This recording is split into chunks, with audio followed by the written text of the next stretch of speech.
Vamos lá, pessoal, então, para mais uma aula de correlações anatomoclínicas 1. E hoje nós falaremos de... Vamos fazer uma viagem sobre o telecéfalo e o diencéfalo, uma aula que chamam de panorâmica do sistema nervoso central.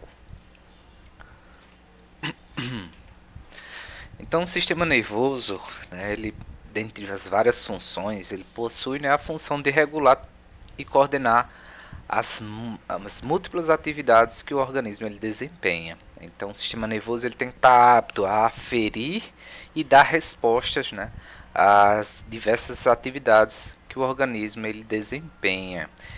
E, além disso, né, é responsável também até pela própria consciência dos indivíduos. Né? É o único órgão que tem ciência de si mesmo, da própria existência, também. E aí nós temos, ele possui algumas propriedades. A de irritabilidade, o qual trata, né, da capacidade que o sistema nervoso tem de ser excitado, né, de receber estímulos. A outra propriedade que nós falamos é a de condutibilidade, ou seja, ele recebe esses estímulos e ele consegue conduzir, transportar esses estímulos por todo o sistema. Esses estímulos, eles então são processados e eles retornam por vezes com respostas, né, nos órgãos-alvos, seja uma resposta de uma ação muscular, a resposta de uma secreção, né, ou estímulo de outra estrutura glandular, de algum órgão-alvo. Por fim, é a propriedade de coordenador dos sistemas. O sistema nervoso ele vai estar dividido então em sistema nervoso central e sistema nervoso periférico. O central compreende o encéfalo e a medula espinal. E o sistema nervoso periférico são os nervos periféricos, não é isso? Os nervos periféricos e os seus respectivos gânglios. A menor unidade do sistema nervoso como um todo são os seus neurônios, o qual são constituídos por um corpo neuronal, um segmento que é o axônio, e finalmente ele vai terminar esse axônio nos seus terminais axonais. Então, corpo, axônio, terminal axonal. Né? Nesse corpo, nós vamos encontrar algumas ramificações da membrana que são os dendritos. Dendritos.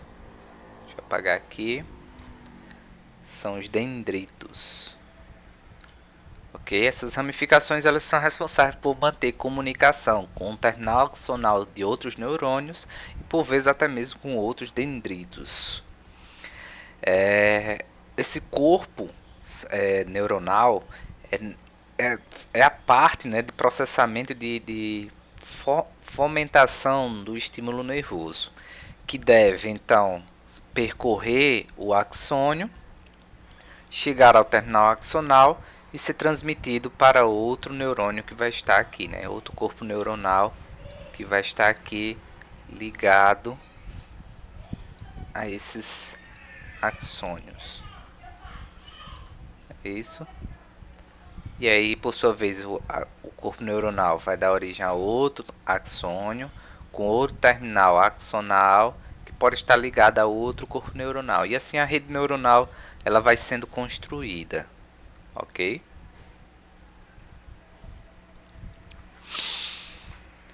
Não obstante, né,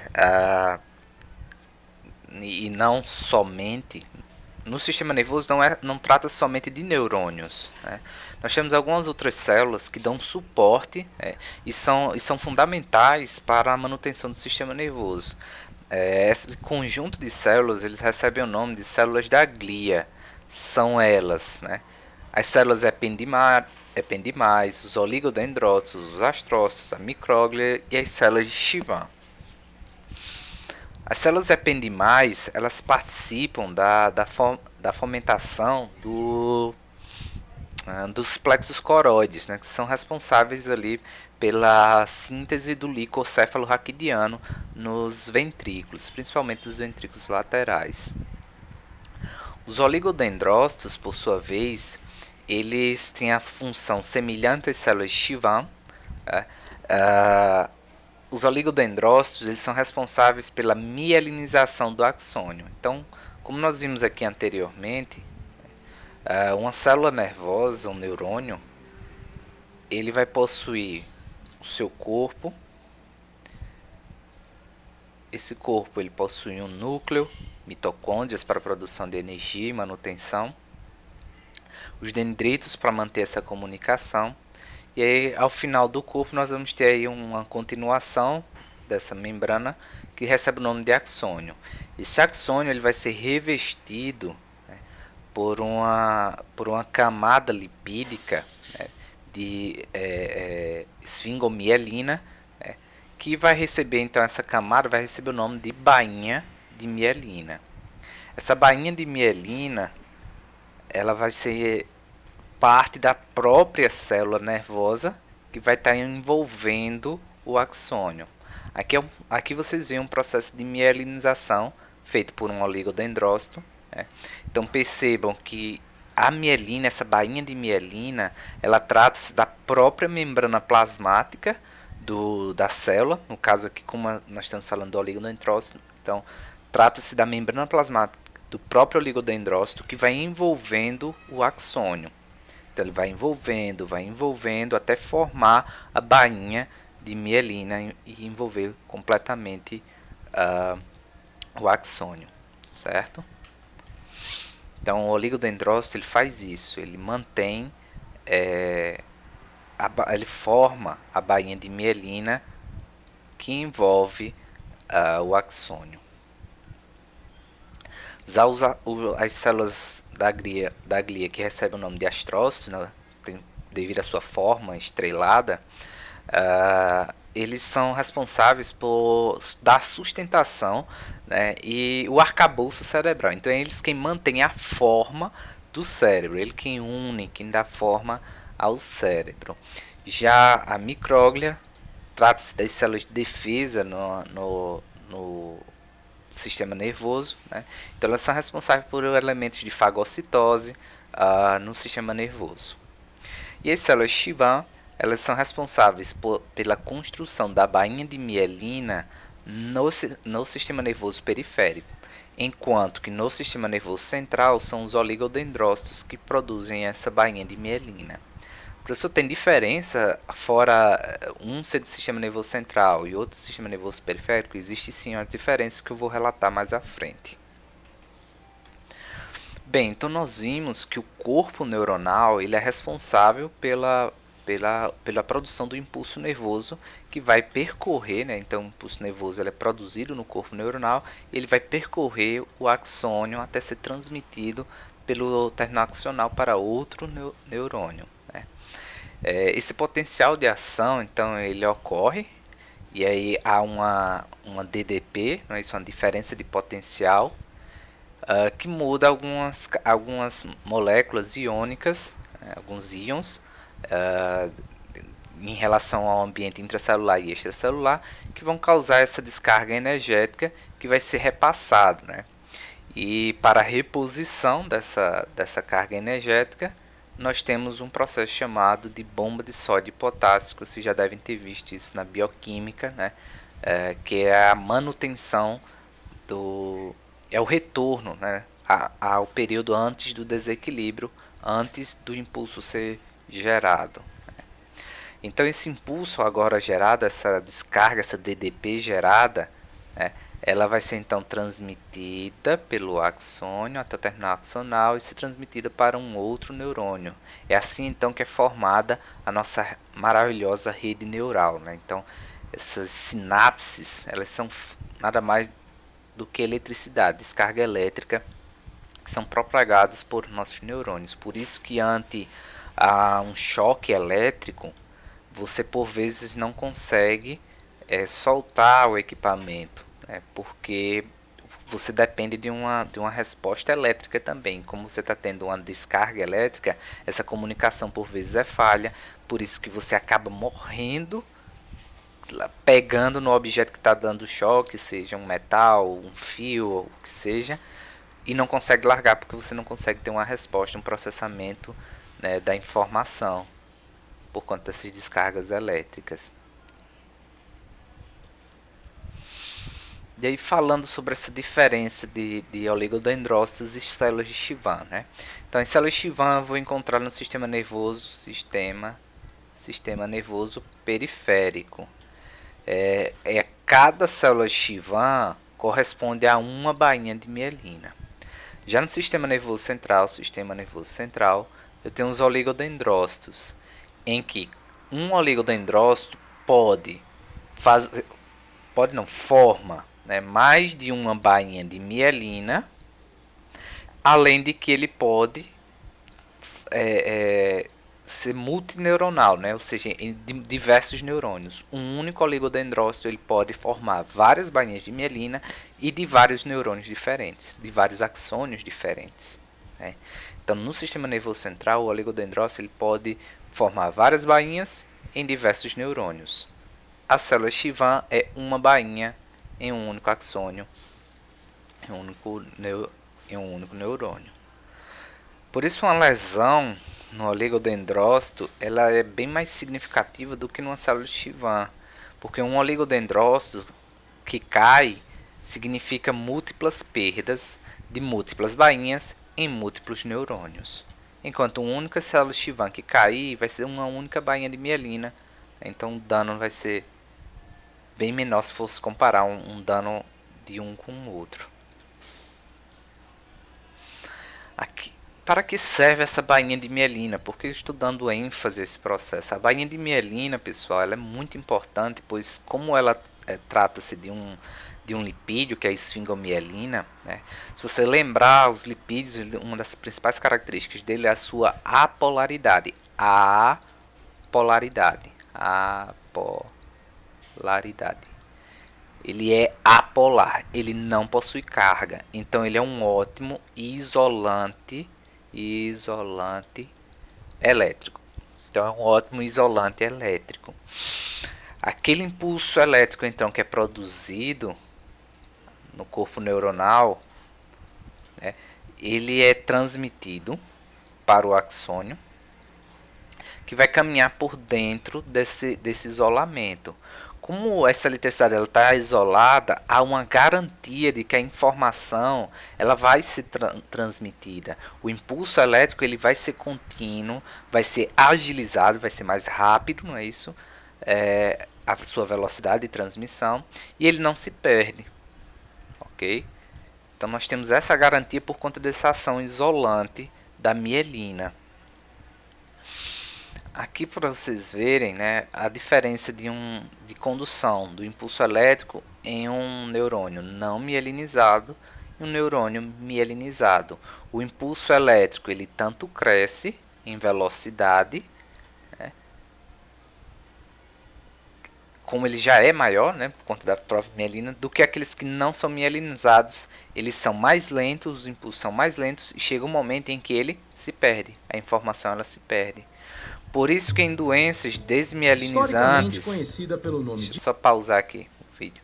Por isso que em doenças desmielinizantes, como a esclerose lateral amiotrófica, a própria hanseníase, nós temos ausência da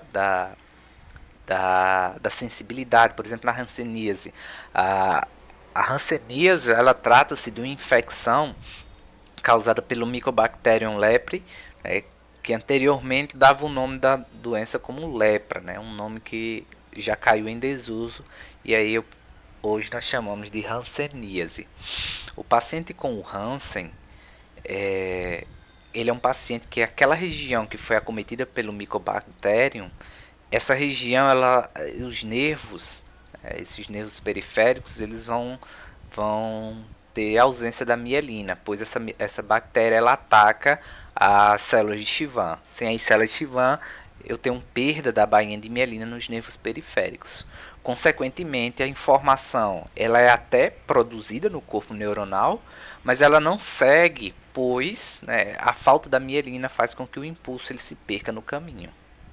Então a informação ela não chega ao sistema nervoso central, que para ele aquela região ela não passa nenhuma informação. Por isso que o paciente com Hansen, naquelas feridas, elas ficam esbranquiçadas, os pelos caem, ele perde a sensibilidade, pois essas informações elas não estão seguindo para o sistema nervoso central.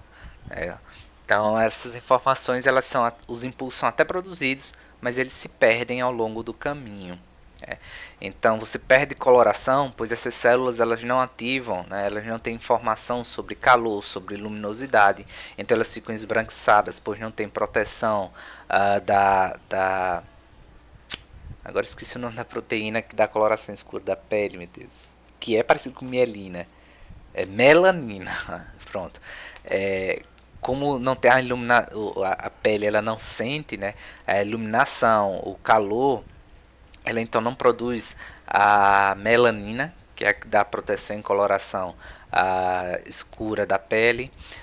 Os pelos, né, por não estar recebendo aferência sobre sensibilidade, eles acabam soltando os músculos eretores do pelo, então o pelo acaba caindo, por isso que também perde pelo naquela região. A sensibilidade, lógico que não está chegando estímulos nem nociceptivos, nem de pressão, nem tátil, então não estão indo para o sistema nervoso, ok? Isso aqui é um vídeo muito bom que fala sobre as doenças negligenciadas, né, entre elas o Hansen, né, que é um problema relativamente frequente na realidade da saúde da família. E aí, entrando mais especificamente ao nosso tema, né, que é o telencéfalo e o diencéfalo, vamos falar aqui sobre este órgão, que é um dos principais representantes do sistema nervoso central, que é o nosso cérebro. O cérebro, então, ele compreende justamente essas estruturas que eu falei para vocês, né, o telencéfalo e o diencéfalo, que nós vamos já conhecer essa divisão. O cérebro ele é um órgão que pesa cerca de 1,5 kg, né, e que ocupa, né, 80% do que nós temos de massa dentro do crânio. Ele é composto pelo telencéfalo e diencéfalo. Está dividido em sua camada, né, externa, que nós chamamos de córtex cerebral, e internamente, né, pela substância branca. Parte dessa aula eu tirei aqui desse livro, do Lente, em que eu trago aqui para vocês duas das versões. Né? Primeira versão ele dizia 100 bilhões de neurônios, né, conceitos fundamentados e fundamentos da neurociência. Já na segunda edição, ele traz assim 100 bilhões de neurônios e ele faz e ele coloca uma interrogação, né? Deixa eu apagar isso aqui. Antigamente o título, nós tínhamos uma afirmação e ele agora fez uma pergunta: 100 bilhões de neurônios? E ele fez uma interrogação. Por quê?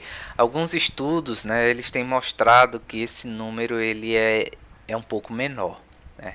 E ainda não estava comprovado, na época que ele lançou esse livro, ainda estavam sendo feitos estudos. Pouco tempo depois que ele lançou o livro, foi que veio a comprovação de que, na verdade, nós possuímos cerca de 86 bilhões de neurônios. Né? Então, eu já estou esperando a terceira edição do Lente, que eu quero saber como é que ele vai colocar o título do livro. Então, o nosso córtex cerebral ele possui cerca, né, de 86 bilhões de neurônios, né, em que esse córtex cerebral ele vai estar dividido em uma porção externa, que é a substância cinzenta, e a parte mais interna, que é a substância branca. E nós vamos já discutir a diferença dessas substâncias. Além disso, cabe salientar que 17% do sangue que é bombeado no seu corpo, 17% vai só para o cérebro. Ele é um órgão altamente exigente. Né? ele precisa de uma, uma dispensação de oxigênio e de nutrientes constantes, né? Ele precisa principalmente de glicose, ele só aceita glicose como produto energético, né, para produção de energia, O2 e água. Então ele precisa dessa dispensação frequente desse material. Então por isso que ele é um órgão altamente exigente. Ele precisa para você de todo o seu corpo, né? Um órgãozinho de cerca de 1,5 kg, ele cobra quase 20% do seu sangue, né? Para sua manutenção. Além disso, 20% do seu gás é oxigênio, né? Para um órgão que representa apenas cerca de 2% de todo o peso do indivíduo, do peso corporal do indivíduo. Então, um órgão altamente exigente e que precisa de suas demandas constantes, uma vez que ele não possui reservas. Quer dizer, até possui, mas seus mecanismos de reserva eles são pequenos, né? Então, ele precisa dessa dispensação frequente. É, um cérebro que não tem um fluxo sanguíneo por até 3 minutos, ele passa a ter lesão. Né? Acima de 5 minutos, essas lesões elas se tornam permanentes. E a partir de 15 minutos, sem a dispensação desses nutrientes, esse cérebro, essa massa cerebral, ela passa a ter morte cerebral. Então é um órgão altamente exigente. Enquanto você tem músculos, né, células musculares que podem passar de até 30 minutos, 40 minutos sem esses nutrientes, né, entre outros.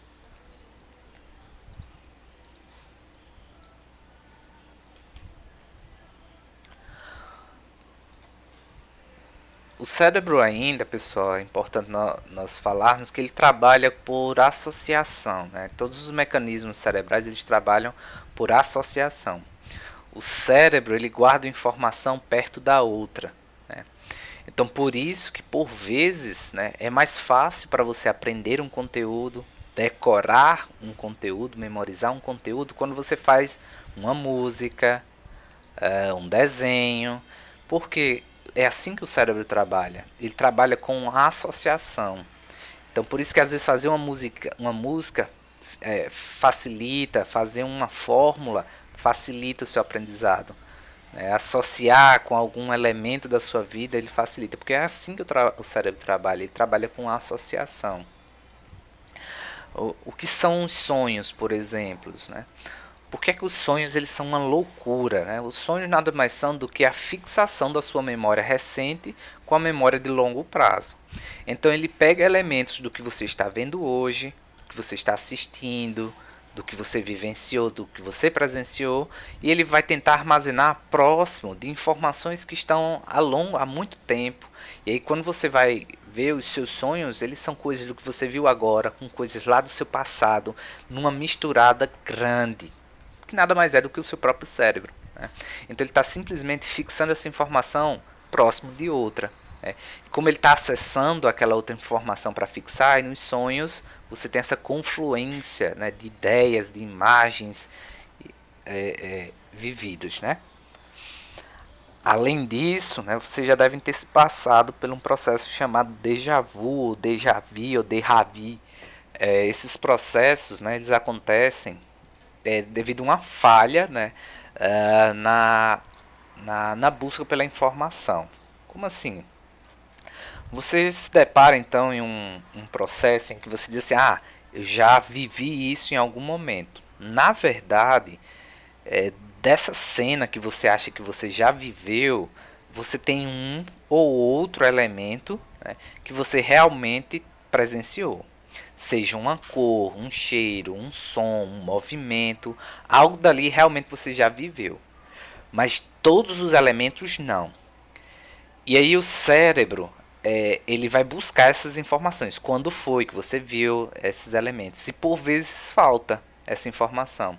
Como falta, como ele não sabe onde ele colocou essa informação, ele joga a informação incompleta para você. Então, você sabe que você vivenciou alguma coisa dali, é um cheiro, uma forma, mas não sabe quando, nem o momento exato. Então, por isso que o cérebro ele joga a informação incompleta para você, E você tem essa sensação de que já viveu todo o momento na tudo isso que você está vendo agora você já vivenciou em algum momento.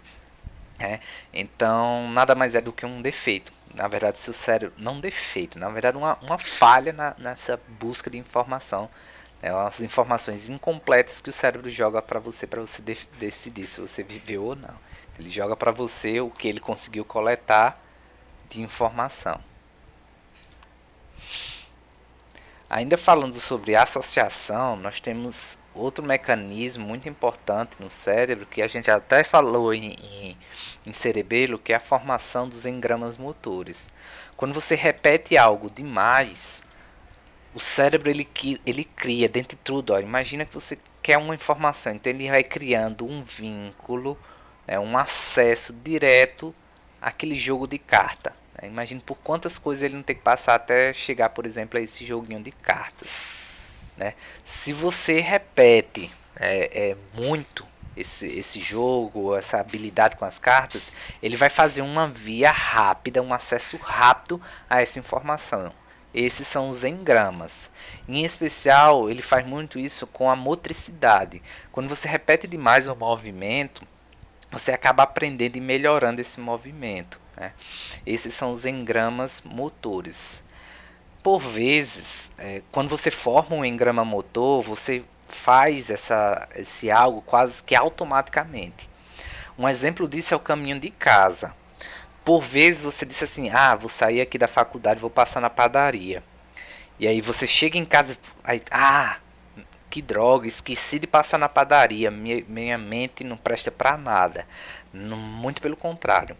Sua mente ela está ótima, ela está excelente, que pode prestar atenção. Você estava pensando em outras coisas.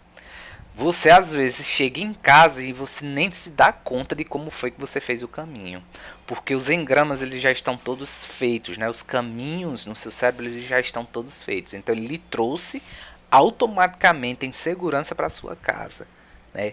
E, infelizmente era uma intercorrência passar na padaria. E aí o processo íntegro ele fez. E a intercorrência foi que ele deixou. Então, na verdade, o cérebro ele está ótimo. Não foi uma falha esquecer a padaria. Né? Na verdade, foi um trabalho exemplar do cérebro. Era uma intercorrência passar na padaria. Se você repetir algo por mais de 1000 vezes, você começa a fazer esse algo automaticamente. Você já está apto a fazê-lo automaticamente. É por isso que esses circos, como o Circo de Soleil, essas atrações circense, eles normalmente trabalham desde a criança, né, desde a juventude até a fase adulta, que é para eles terem a alta performance.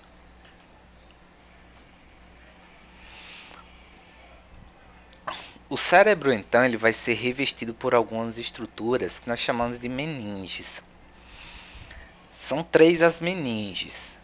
Da mais externa para a mais interna, nós temos a dura mater, a aracnoide mater e a pia mater.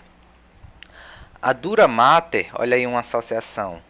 Dura, o que é duro? O osso. Então você sabe que é a membrana mais externa, que é que vai estar em contato com o osso. Ok? A aracnoide mater, ela recebe o nome por causa das formações aracnoides, que vocês podem ver aqui. Que são, na verdade, os vasos sanguíneos, né, que tem uma formação como se fossem as teias de uma aranha. E por isso ele recebe o nome de aracnoide mater. E a mais interna vai receber o nome de pia mater. A pia mater ela é quase indissociável do parênquima cerebral, ou seja, das próprias células cerebrais. Lembra dos astrócitos, que são as células da glia que eu falei para vocês, que eram responsáveis, né, os astrócitos, que são responsáveis pelo arcabouço cerebral, por dar forma e sustentação ao cérebro? Pois bem, os astrócitos eles vão estar ligados, intimamente ligados, relacionados com a pia mater. Então é praticamente indissociável a pia mater do próprio parênquima cerebral. Aqui nós vemos numa peça cadavérica, não é, as meninges. Então eu tenho aqui a mais externa, que é a dura mater. a folha mediana, que é a aracnoide mater, e fazendo parte do próprio parênquima cerebral, nós vamos encontrar a pia mater, intimamente relacionada ao parênquima cerebral. Vale ainda apontar, pessoal, que a dura mater ela possui duas camadas, né? Uma camada periosteal e uma camada meningeal. Então, a dura mater ela possui duas camadas, uma periósteo e uma meníngea, certo? Essa meníngea, por exemplo, que vai formar a foice cerebral e a foice do cerebelo, né? Que é o tentório do cerebelo que nós vimos até em aulas anteriores. Há tempos querendo pegar esse, certo? Ó, foice cerebral, devido àquela camada meningeal, a tenta do cerebelo, o tentório do cerebelo e a própria foice do cerebelo também são formadas por essas pregas da dura mater.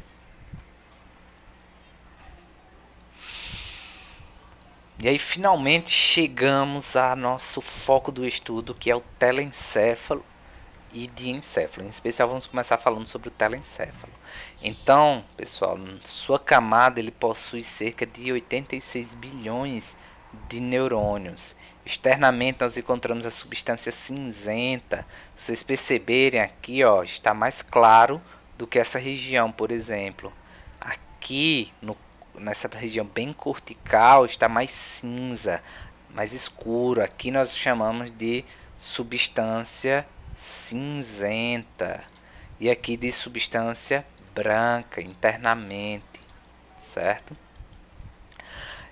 Qual é a diferença da substância branca da substância cinzenta para a branca? A substância cinzenta ela vai ser formada pelo corpo neuronal, o corpo do neurônio, enquanto que a substância branca ela é praticamente axônio, certo? Ou seja, só condução, ok?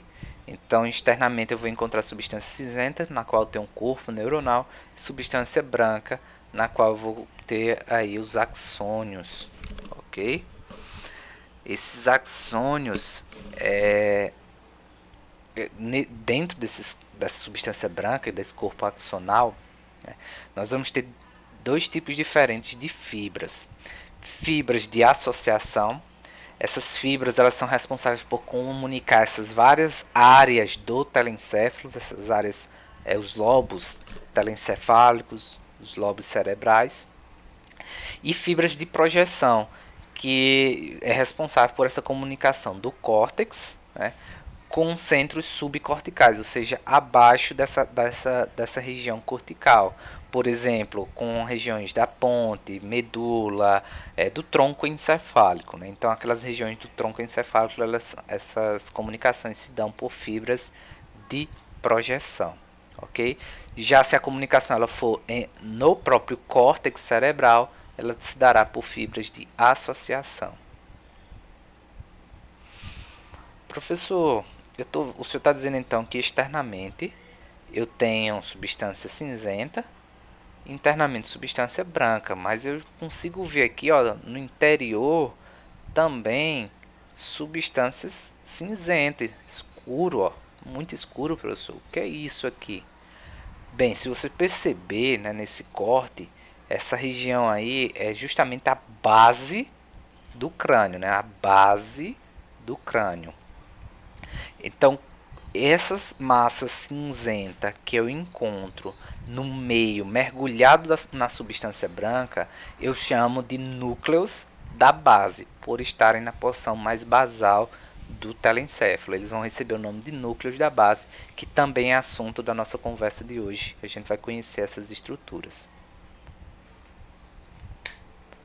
Eu tô doido para pegar esse mosquito. Ok? Então vamos lá. E aí vamos falar então um pouco mais sobre doenças desmielinizantes. Falei lá em sistema nervoso periférico do Hansen. E agora eu vou falar para vocês, né, por exemplo, da esclerose lateral amiotrófica, né, que é uma doença desmielinizante primária. É uma doença em que ocorre, como ela é desmielinizante, ela vai afetar mais quem? corpo ou axônio? Claro que é axônio, não é isso? Axônio, pois ele é que é envolvido por bainha de mielina. Então, se uma doença desmielinizante, ela ataca mais córtex ou substância branca? Substância branca, que é onde eu encontro os axônios. Né?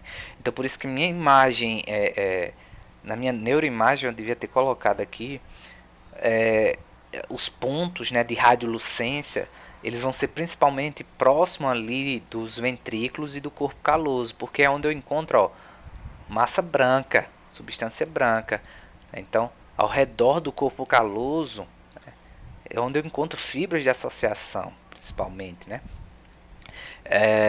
Então, é nessa região que vão ser afetadas ante as doenças desmielizantes. Então, na neuroimagem da esclerose lateral amiotrófica, por exemplo, eu ia estar vendo hipersinal ao redor do corpo caloso, por exemplo, ao próximo aos ventrículos, porque é onde eu encontro maior número de massa branca, né, de substância branca.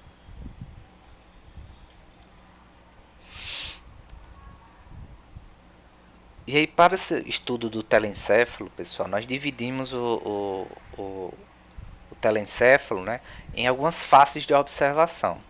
Face superolateral ou convexa, a face medial ou plana e a face inferior ou base do cérebro, ok?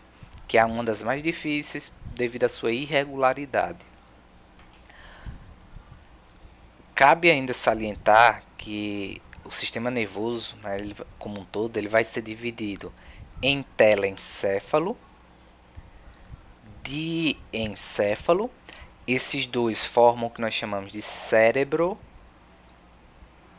ok? Então, telencéfalo mais diencéfalo formam o que nós chamamos de cérebro. Aí eu tenho o mesencéfalo aqui em verdinho, a ponte aqui em laranja, o bulbo aqui em um azul mais claro, a medula nesse roxo e aqui atrás o cerebelo nesse rosa, ok? Todas até a região, até ele tocar na medula, tudo é o que nós chamamos de encéfalo. Cérebro é só diencéfalo e telencéfalo. Aqui nós temos o tronco encefálico e posteriormente eu vou ter o cerebelo, ok?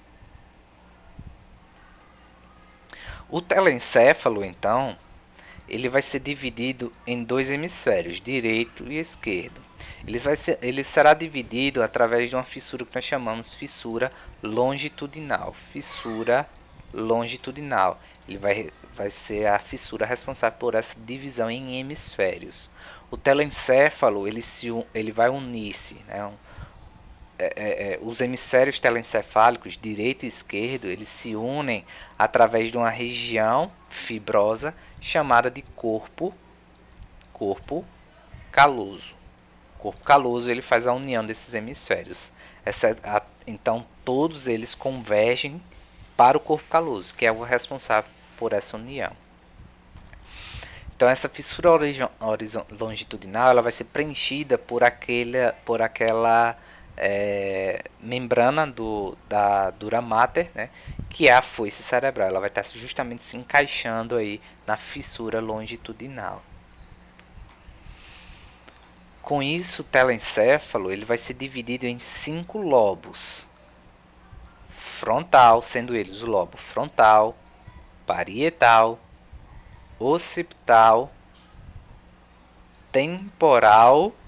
E aí, olha, passando aqui no sulco central, removendo assim, afastando esse sulco central, eu vou encontrar um último lobo, que é o lobo da ínsula, certo? Então eu tenho 4 lobos mais externos e um lobo mais interno, totalizando 5 lobos telencefálicos, né?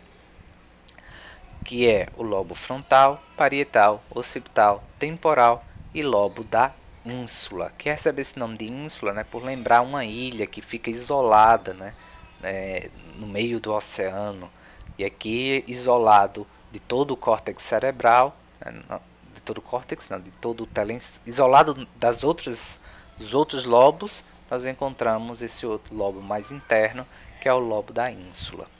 Ele está atrelado fortemente às emoções.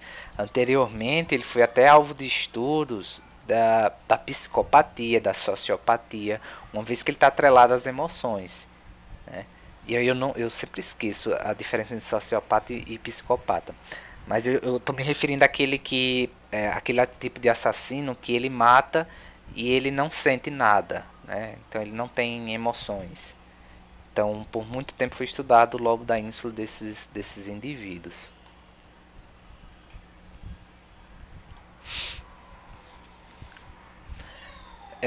O telencéfalo, pessoal, ele tem a grande característica, né, do cérebro como um todo, são os giros e os seus sulcos, né, essas circunvoluções aqui, que são o que o povo chama de as tripinhas do cérebro, né? Então, pessoal, essas tripinhas elas recebem o nome de circunvoluções, circunvoluções, que também são chamadas de giros, né? E as depressões, né, as escavações entre os giros, entre as circunvoluções, elas recebem o nome de sulcos. Então, giros e sulcos eles formam, né, o telencéfalo e nós vamos conhecer muitos deles, ok? Então, falando primeiramente do lobo frontal, lobo este que é responsável pelos processos de cognição, de aferência do meio em que o indivíduo está inserido e da memória, né, de curto prazo, de segundo a minuto, que nós chamamos de memória de trabalho, certo? Que é a memória de trabalho. Um exemplo dessa memória de trabalho seria você estar almoçando, né? Você olha para o seu prato, você sabe em que lado está a carne, o arroz, a farofa. Então você está conversando outros assuntos enquanto você consegue manusear garfo, faca e cortar e processar o alimento. Isso seria um exemplo de uma memória de trabalho, né? Que é essa memória curta. Amanhã, se lhe perguntar, você almoçou o que ontem? Ou até mesmo perguntar se você almoçou o que hoje. Então a pessoa já iria titubear, ia ter que pensar um pouco mais sobre o que era que estava realmente no prato, né? Porque a memória que se utilizou foi a memória de trabalho.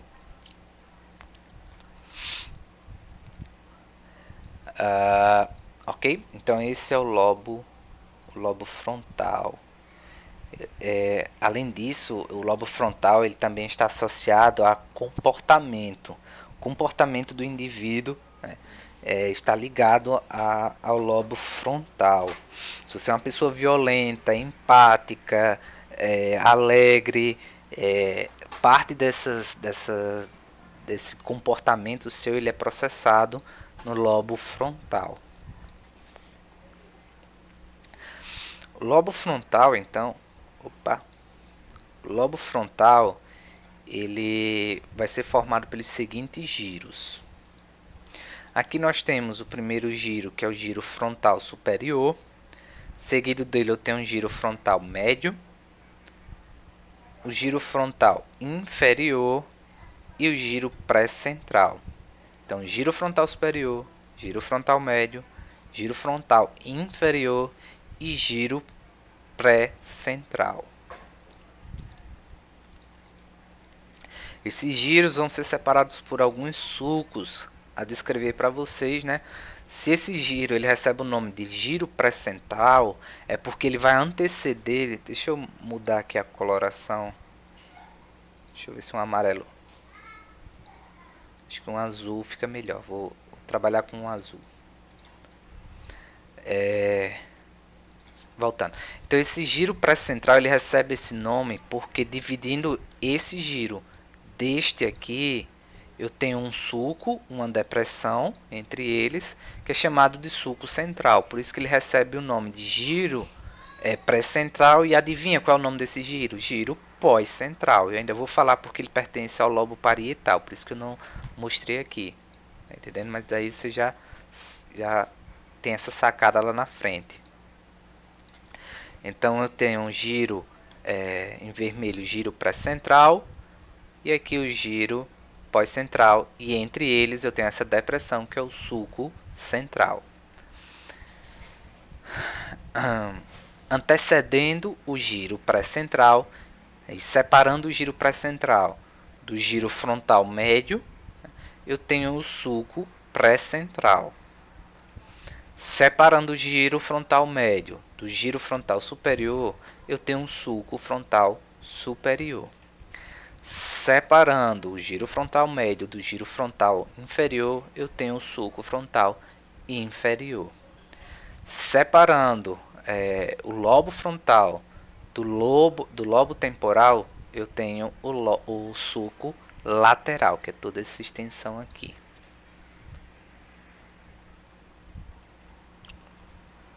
Agora falando sobre o lobo temporal, né, que tem...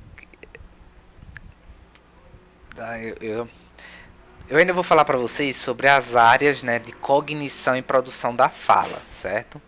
Eu ainda vou falar para vocês, não se preocupe, que também está associado aqui no lobo frontal, mais à frente eu falo.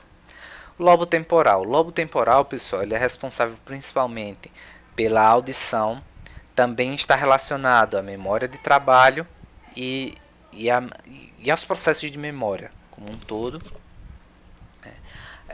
Além disso, ele vai se dividir em 3 giros, né? O giro temporal superior, o giro temporal médio e giro temporal inferior, que vão ser separados, né, por 2 sulcos. Separando o giro temporal superior do médio, tem um sulco temporal superior. Separando o giro temporal médio do giro temporal inferior, eu tenho o sulco temporal inferior. E lembrando, separando do lobo, dos outros lobos, tanto do parietal quanto do occipital, eu tenho um sulco lateral aqui. E também separando até do lobo da ínsula.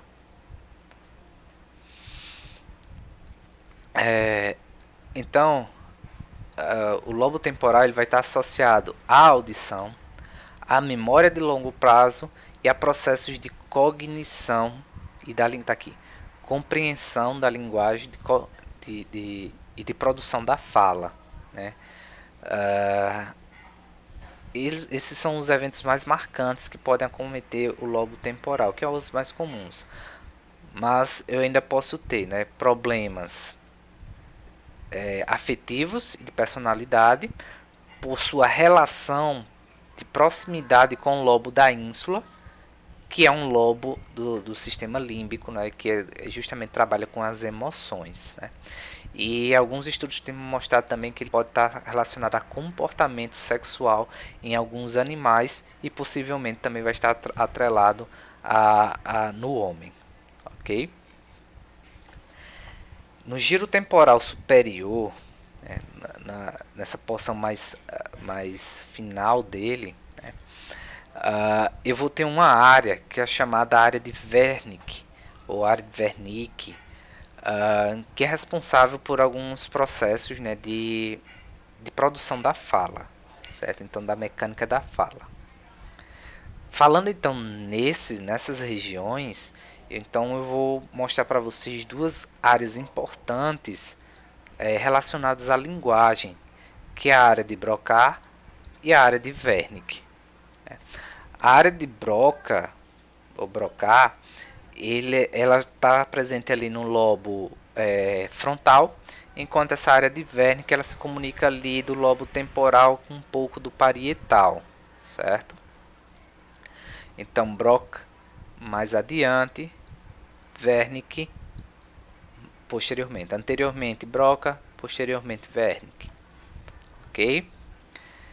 Com isso, então, nós vamos ter, como eles são responsáveis, são áreas relacionadas à linguagem, afecções nesses pontos, AVCs, hemorragias, compressões nessas áreas, né, podem levar a um processo que nós chamamos afasia, que é a dificuldade na produção da fala, é uma perturbação na linguagem, né, seja ela falada, seja ela escrita. Em especial, a afasia de Broca, ele pode levar a perturbação tanto da oral quanto escrita, certo? Então o paciente ele tem um problema na produção da fala, né, bem como por vezes na escrita, certo?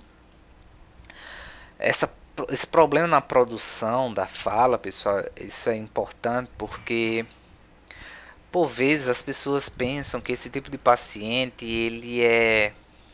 ele tem alguma doença mental em que ele não entende, né, em que ele é um idiota, em que ele não entende as coisas, quando na verdade ele entende, ele tem compreensão, né, do que está se passando ao redor. Então ele não é nenhum idiota, ele só tem problema na produção, né, na organização, na produção dessa linguagem, certo? Então ele entende os processos que estão acontecendo com ele, o que está ao redor dele, mas ele tem problemas na produção dessa fala. Lesões maiores é que podem levar à alteração da compreensão do meio, né? A característica então dessa afasia é a hesitação.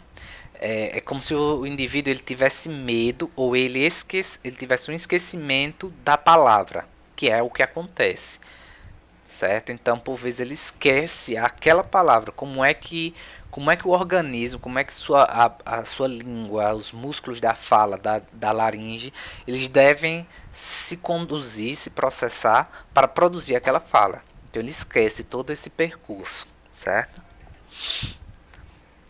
Eu não vou passar aqui esse vídeo, mas eu deixo aqui esse link para vocês, que é um caso, né, de afasia de Broca, que é o caso da Sarah Scott, que vocês vão ver todas essas características da hesitação, vocês vão perceber, ela vai contar a história dela, vocês vão tentar entender, né, que foi numa aula de inglês, provavelmente ela ficou muito nervosa e ela acabou tendo um stroke, né, que é o derrame, o acidente vascular cerebral, e aí ela acabou culminando com a afasia de Broca, não é isso? Então ela culminou com essas alterações na fala dela. Você vê ela praticando a terapia, que uma das terapias da afasia de Broca é se o indivíduo ele não consegue falar, ele tentar escrever, justamente porque nós trabalhamos com a associação. Então, se eu não consigo produzir a minha fala, eu vou tentar escrever, porque é uma maneira de associar, né? Então, ela teve, acho que foi os 19 anos, 16 anos que ela teve essa afasia. E aqui já vai ser o outro vídeo, 7 anos depois da terapêutica, né, como foi a evolução. Vocês já vão perceber que ela não está tão hesitante, ela ainda esquece um ou outro, ela ainda dá uma falha, mas não é como foi outrora. Ainda tem um terceiro vídeo que, à medida que vocês vão vendo esses aqui, vocês vão ver o outro vídeo que ela já está bem melhor, já está com 30 e tantos anos, então já está com muito tempo que ela teve o caso. Eu recomendo que vocês revejam esse vídeo. Hello, I'm Sarah Scott. Já a afasia de Wernicke, as alterações estão de coerência das palavras. Na afasia de Broca eu tinha dificuldade em produzir a minha fala, mas eu tinha compreensão e eu tinha entendimento. Em Wernicke o meu problema é a da coerência. Né? Então eu não consigo montar uma frase coerente. As palavras elas acabam não se encaixando em uma ordem coerente. Eu conheço as palavras, eu sei falar as palavras, eu consigo fazer a minha motricidade da fala, né? Mas elas não têm coerência. Né? Então vocês vão ter um vídeo aqui que eu não sei se... mas eu acho que ele fala na frente. Eu queria que vocês depois até podiam responder nos comentários aí qual é... Queria que vocês me falassem, vejam esse vídeo, assistam esse vídeo, mas acho que vai ter, quando vocês forem acessar, eu acho que o pessoal vai dizer. Eu queria que vocês me dissessem qual é a profissão desse senhor e onde ele mora. Qual a moradia dele. Aí eu queria que vocês colocassem isso aí nos comentários para ver se vocês entendem. E aí vocês vão entender o que é uma afasia de Wernicke. Esse senhor ele consegue produzir as palavras, mas elas não seguem uma ordem coerente. Ainda falando sobre questões de vias de associação, que é o que essas áreas são, a área de Broca, a área de Wernicke. Se você perceber, a área de Broca, ela é próxima do sulco, do sulco não, do giro pré-central, não é isso? Giro pré-central eu ainda não falei para vocês, mas ele é uma zona de motricidade. Eu até falo, acho que eu cheguei a falar em cerebelo. Esse sulco, ele é motricidade, é área de motora. Essa aqui são áreas motoras. Deixa eu apagar isso aqui. São áreas motoras, pessoal. Isso aqui são áreas de motricidade. Né? Então, onde a motricidade acontece é aqui. Se você perceber, a área de Broca ela está aqui, ó. Então está intimamente relacionada com a motricidade. Então por isso que a deficiência de Broca é na produção motora da fala. Eu até tenho a ideia do que é que eu quero falar, mas eu não consigo produzir a motricidade necessária para falar, né, para que isso aconteça. Já a área de Wernicke são áreas tá relacionada à coerência, né?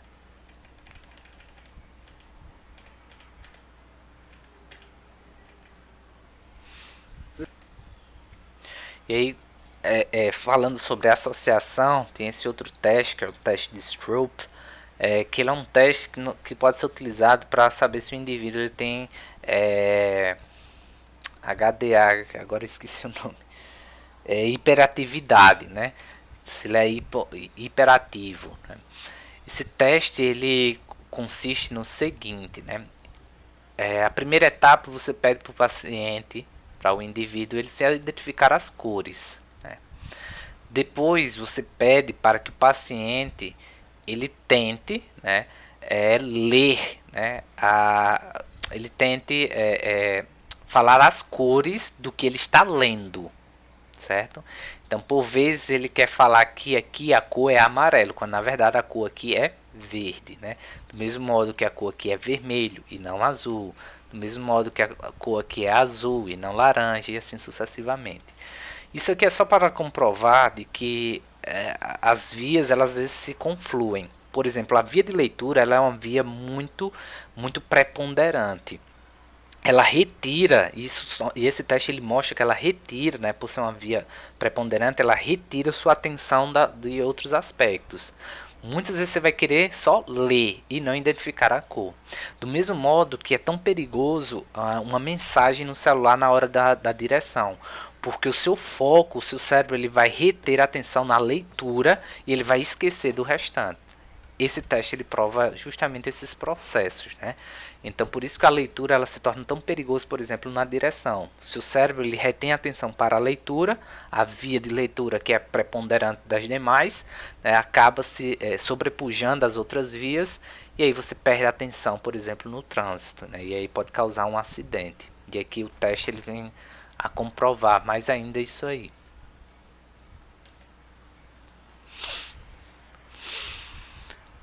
Ainda falando na face superlateral, nós falamos sobre o lobo frontal, falamos sobre o lobo parietal, o lobo temporal e agora vamos falar sobre o lobo parietal.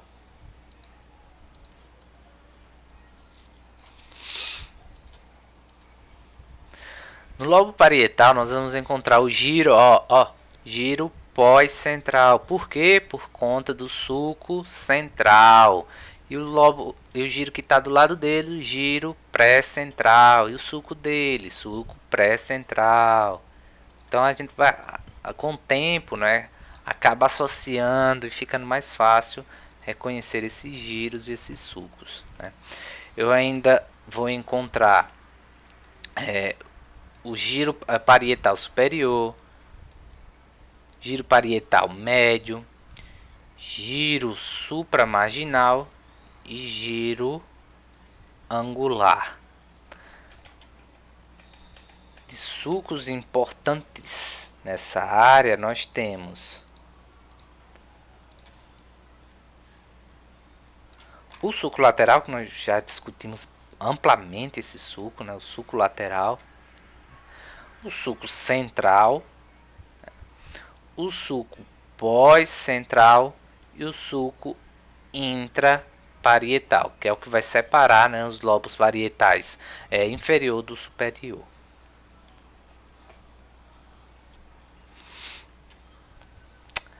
O lobo parietal, do lobo temporal eu falei, mas do parietal não cheguei a discutir com vocês, mas a função dele é principalmente a somestesia.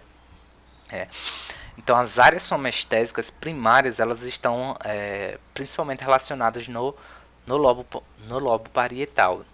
Então aquilo que você tem como sensibilidade térmica, tátil, dolorosa, pressórica, elas são processadas primariamente no lobo parietal, certo? Então a somestesia ela vai estar, a propriocepção ela vai estar relacionada ao lobo parietal, certo? Que é a sua percepção, né? Aquilo que você sente, então vai estar relacionado ao lobo parietal. Então temperatura, dor, pressão, tato, propriocepção consciente, ele vai estar relacionado ao lobo parietal. Quem é que lembra qual é o órgão da propriocepção inconsciente? Isso, muito bem, é o cerebelo, como vocês viram na aula anterior.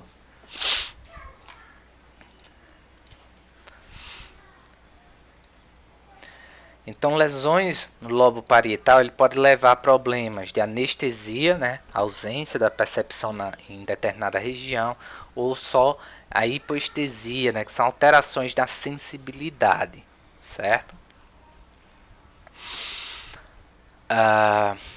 Isso no o giro pós-central, ele é responsável por essas sensibilidades. O lobo parietal superior, ele por sua vez ele vai estar associado aos processos de agnosia, né, somestésica, que é o que? É você identificar um objeto sem a visão, né? Isso é a sua sensação somestésica tátil, né? Uma lesão nesse lobo ele vai levar à agnosia somestésica, que é você não consegue identificar o objeto simplesmente tateando. Você tem que visualizar, né? Certo? E o lobo occipital? O lobo occipital ele é responsável principalmente, é nele que nós vamos encontrar áreas de processamento primário da visão, né? Então lesões no lobo occipital eles levam a alterações de agnosia visual, né? Que é você olhar para o objeto e você não consegue identificá-lo, né? Você vê uma banana, mas você na sua cabeça isso é uma maçã, né? Alguns pacientes por vezes eles sabem da existência de um filho, sabem que o filho é alto, é homem, 30 anos, eles têm informações sobre o filho, mas ele olha o filho e diz, não, isso aqui não é o filho. Eles não se reconhecem, né? Então isso são exemplos de agnosia visual, quando o paciente ele tem acometimentos do lobo occipital. Ok? Além disso, né, nós temos outras lesões, como a amaurose, na qual a perda da visão é sem a lesão no olho, é isso então de cunho de processamento da informação, e a ambliopia, que é a redução da acuidade visual, que pode ser uni ou bilateralmente. Então, tudo relacionado, essas alterações relacionadas à visão, que não teve lesão direta, né, nem no nervo óptico, nem no próprio globo ocular, então pode ser lesões nervosas, lesões occipitais, compressão, hemorragia, acidente vascular, trombos.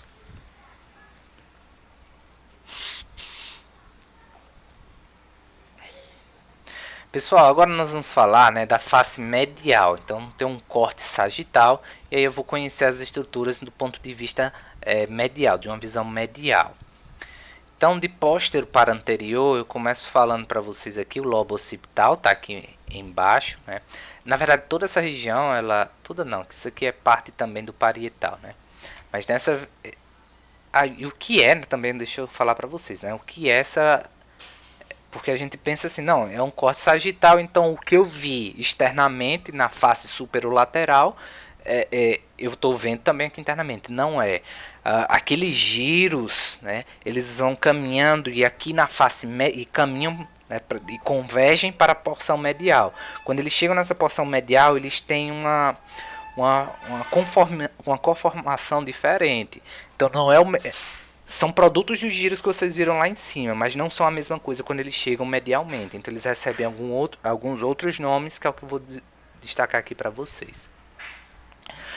Então, semelhante ao que nós temos lá, nós temos aqui o lobo occipital. E aí eu tenho esse grande e importante sulco aqui, que ele é bem evidente na peça, que é o sulco calcarino, que é onde eu encontro os centros corticais da visão, ou seja, depois de passado do globo ocular, do quiasma óptico, do nervo óptico, quiasma óptico, ele desemboca principalmente no sulco calcarino. Então as primeiras informações sobre a visão, elas vão ser processadas aqui nesse sulco calcarino, ou seja, esse córtex do sulco calcarino é nele que nós vamos encontrar o centro cortical da visão, os centros primários da visão. Ok? Essa região acima do sulco calcarino, ela vai receber o nome de cúneos, ok? Separando o cúneos dessa região parietal aqui, nós temos o sulco parieto-occipital. E essa região parietal, ela vai receber o nome de pré-cúneos. Cúneos está aqui, pré-cúneos está desse outro lado. Separando pré-cúneos do cúneos, eu encontro o sulco parieto-occipital, que separa essa porção de giros parietais dessa porção de giros occipitais. Ok? Então, do pré-cúneos, separando o pré-cúneo dessa próxima parte, que é chamada de lóbulo paracentral, porque ele está próximo ele é produto do giro pré-central e pós-central, ele culmina nisso aqui. E esse sucozinho aqui que vocês estão vendo aqui é resquício do suco central. Por isso que ele vai receber o nome de lobo paracentral, porque ele está entre, ele é a união dos sucos, dos giros pré-centrais e pós-central. E aí ele vai dar nessa região, que é o lobo paracentral. E aí, separando o lobo paracentral do pré-cúneos, eu tenho o ramo marginal do sulco do cíngulo, que esse sulco aqui ele é chamado sulco do cíngulo. Aí ele tem esse ramo aqui que a gente chama de ramo marginal do sulco do cíngulo. Esse outro sulco, ele recebe o nome de sulco paracentral. E aqui eu tenho uma outra região, que é o giro frontal superior, que aqui é aquele mesmo giro que vocês já viram lá na visão superolateral, certo? E aí então inferiormente eu tenho aqui o sulco do cíngulo, que vai estar separando aqui esse único giro em vermelho, que é o giro do cíngulo, que por sua vez ele vai estar se relacionando juntamente com o lobo da ínsula. Então eles participam do sistema límbico, que o sistema límbico por sua vez ele é responsável pelas emoções. Ele está muito atrelado às emoções, amor, paixão, os sentimentos, o sistema límbico, a sexualidade, então vai estar associada nesses sistemas. Vou apagar um pouquinho aqui. Ok? Então, giro do cíngulo, sulco do cíngulo e por fim, sulco do corpo caloso. Tá aqui. E é aqui o corpo caloso, que é aquela região fibrosa, né, de fibras associativas, que une os dois hemisférios telencefálicos, o hemisfério direito e o hemisfério esquerdo, eles são unidos através do corpo caloso.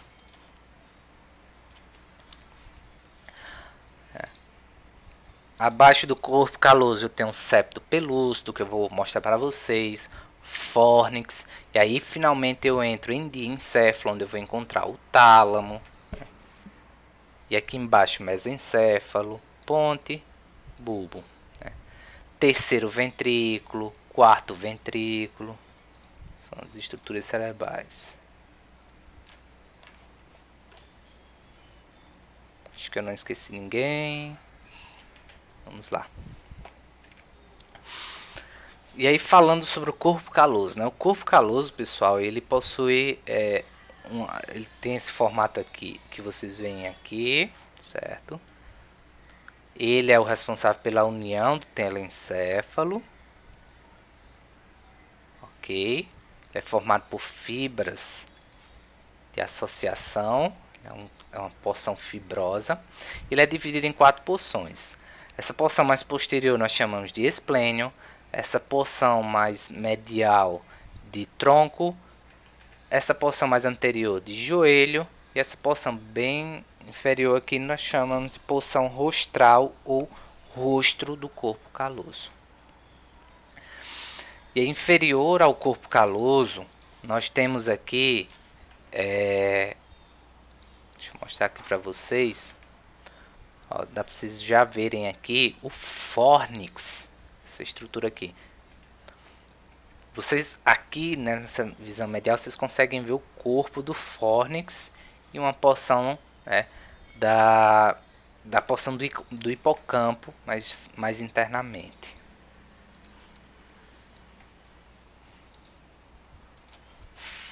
Então o fórnix, ele vai estar representado aqui, aqui é aquela mesma imagem, vocês estão vendo ele aqui, certo? O fórnix, então, ele vai ser dividido, né, em processos, em corpos mamilares, que estão aqui, vocês conseguem visualizar aqui, nas colunas do fórnix, no corpo do fórnix, né? Aí vai ter as comissuras, que não vai dar para visualizar nesta imagem, mas vocês conseguem ver aqui as comissuras do fórnix, né? Aí, então nós temos os ramos, tem as fibras que não dá para ver aí, mas nós conseguimos visualizar aqui, e finalmente o hipocampo, que ele vai se relacionar ali próximo do lobo temporal, né? Por isso que o temporal está muito relacionado à memória, uma vez que o hipocampo também vai estar relacionado à memória.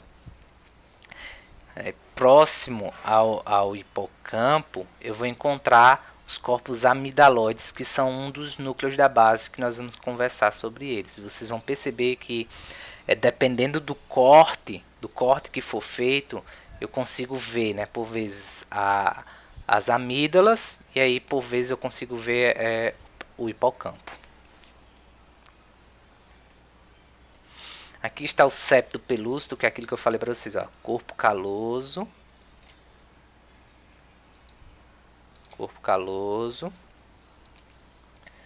e aí uma fina membrana fibrosa, né, que vai estar aí dividindo os ventrículos laterais, que é chamado de septo pelúcido. Abaixo do septo do corpo caloso, né, nós vamos encontrar o diencéfalo, né. O fórnix vai estar logo abaixo dele, eu consigo ver aqui ainda o corpo do fórnix, e aí finalmente eu já vou encontrar o diencéfalo, que é onde eu vou encontrar o tálamo. Então esse septo pelúcido, ele vai dividir os dois ventrículos laterais, né, que o sistema ventricular ele está aqui representado nessa coloração azul claro. Eles têm normalmente essa forma. Então o líquido ele é produzido por esse plexo coroide, que vai secretar esse licocéfalo raquidiano,